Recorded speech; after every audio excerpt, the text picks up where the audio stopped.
G'day legends, I hope you're all fantastic. We've got another hardware modeler blind comparison today. We've got the Axe-Fx, the Quad Cortex, the HX Stomp, and the Fender ToneMaster Pro today. I want to take a look at their respective Deluxe Reverb models, mostly because a Fender Deluxe Reverb is made by Fender, like the Fender ToneMaster Pro, so I want to see how accurate their Deluxe Reverb model is against some of these other companies.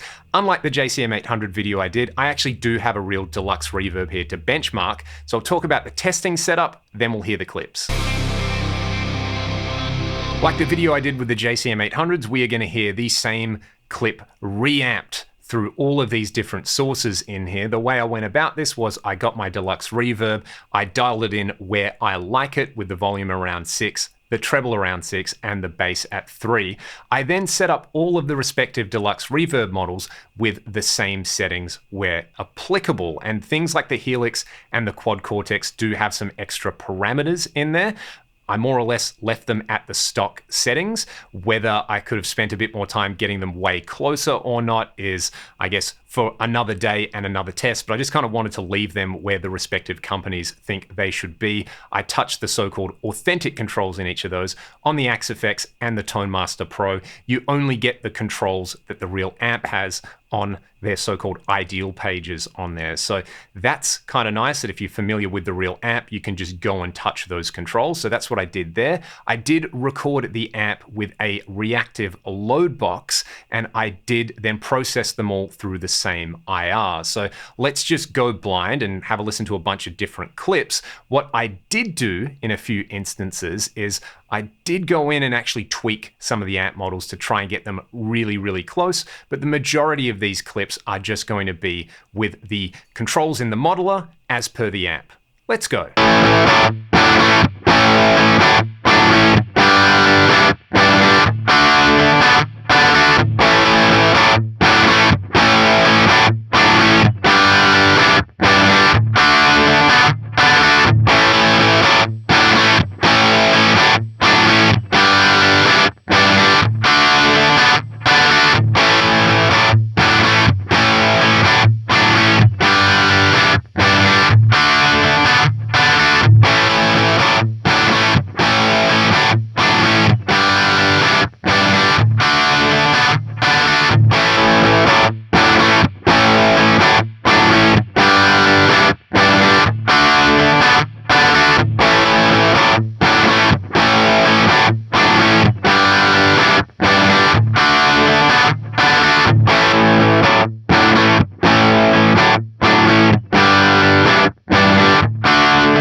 Much like the video that I did looking at the JCM 800 models, the first couple of clips were really close to one another. They are quite hard to distinguish, and the big giveaway on the very first clip is that there's considerably more noise. You can tell that that is the amp.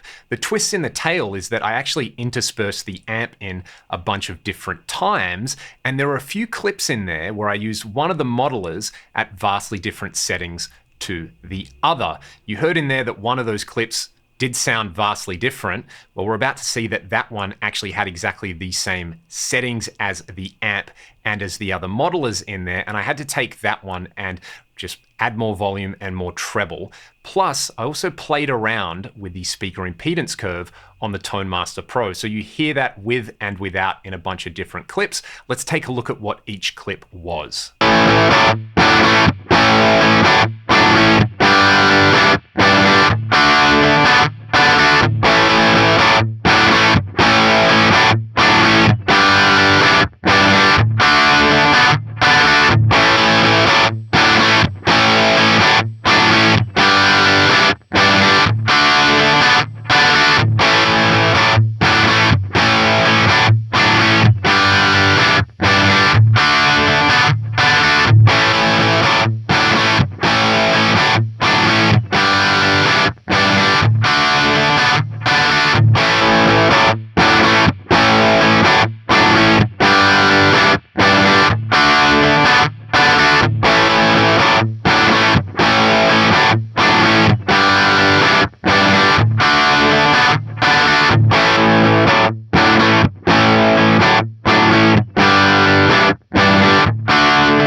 go any further, I just want to mention I'm doing this test because I'm interested in testing the claims of each of these companies in terms of how accurate their models are. I'm not here to tell you that if you enjoy the particular product that you own and you get great sounds out of it that make you happy, that you're wrong or inferior in any way. You know, playing guitar isn't some kind of, morality test or something like that. It is primarily about making music and having fun. I totally get that, but I am also interested in how well each of these companies do model these devices. So having said that, let's actually talk about the results.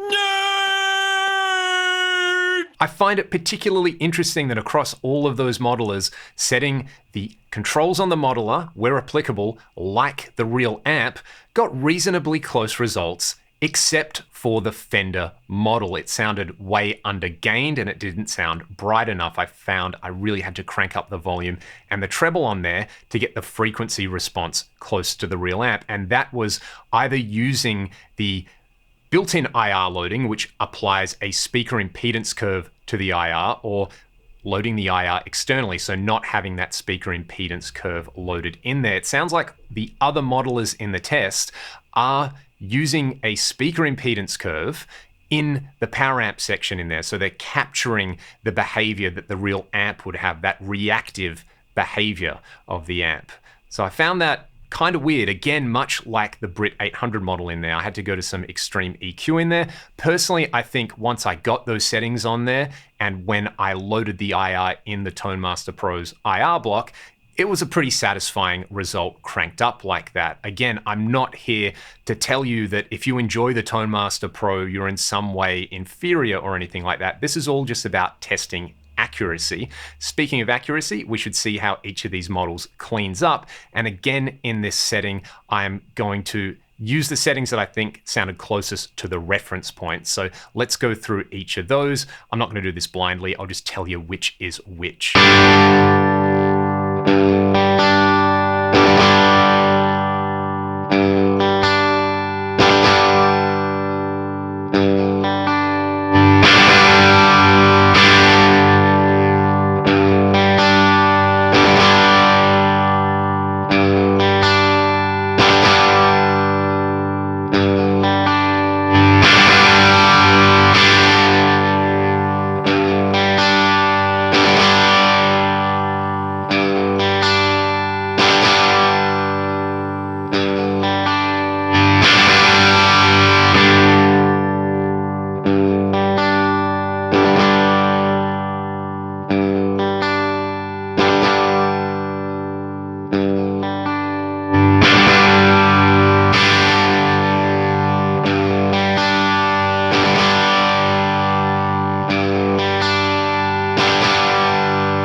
Again, similar to the JCM 800 test in there, the way the ToneMaster Pro cleaned up was definitely the most different out of all of those. You could sort of hear this like crust and fizz on top of it that the other ones didn't have in there. And I'm not sure if, again, that has to do with the way they've modeled the power amp or if it's to do with something else like aliasing or the way it's internally gain staged. Let's just kind of zoom in on some cleaned up sounds again, side by side with the real amp.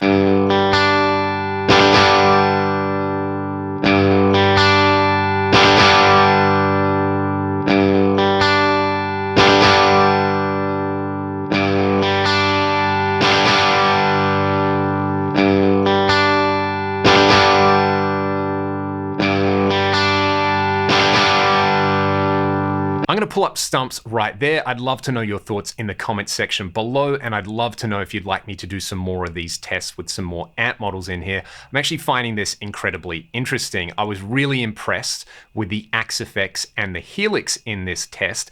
The Quad Cortex had a sort of low end thing in there that you may be able to dial out in there. It did sound a little bit more scooped and a bit more aggressive. The Tone Master Pro at the same settings wasn't really in the ballpark either, which again, I find really surprising considering I would have thought that Fender would have put a whole bunch more time into the actual Fender models in there. However, I was able to get a little bit closer by going to those extreme settings in there. The volume control cleanup wasn't quite the same as the real amp though. So hopefully this testing methodology makes sense. Again, it's just about the accuracy. I'm really curious to see how each of these different modelers presents themselves in these tests. It is not a perfect test, and there's a bunch of things that I know I could be doing better. I'd love to hear your feedback in here, and if you like what I'm doing here and you want to support me, my Patreon is linked in the video description, as well as the music I make with my band Ragdoll. Have a good day, be good to one another, go away and play some guitar now and enjoy yourselves.